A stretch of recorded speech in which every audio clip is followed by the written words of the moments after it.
বিশ্বের সবচেয়ে ধীরগতির প্রাণীর তকমা এদের গায়ে। এই প্রাণীর নাম স্লথ। মূলত দক্ষিণ ও মধ্য আমেরিকার প্রাণী এরা।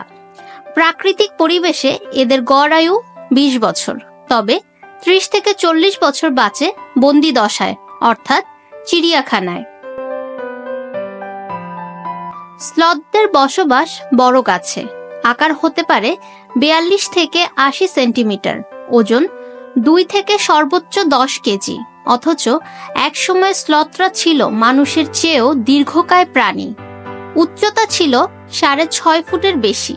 বিজ্ঞানীদের গবেষণা অনুযায়ী জায়ান্ট সেসব প্রাণী বিলুপ্ত হয়েছে আজ থেকে 11,000 বছর আগে মানুষের শিকারের কারণে।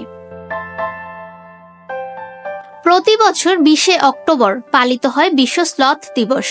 এ পর্যন্ত করা হিসাব অনুযায়ী ইউরোপের বিভিন্ন চিড়িয়াখানায় এ প্রাণীর সংখ্যা 266টি। এর মধ্যে জার্মানিতে আছে 65টি। ফাহমিদা বিনতে আনোয়ার, নিরপেক্ষ নিউজ ডেস্ক, ঢাকা।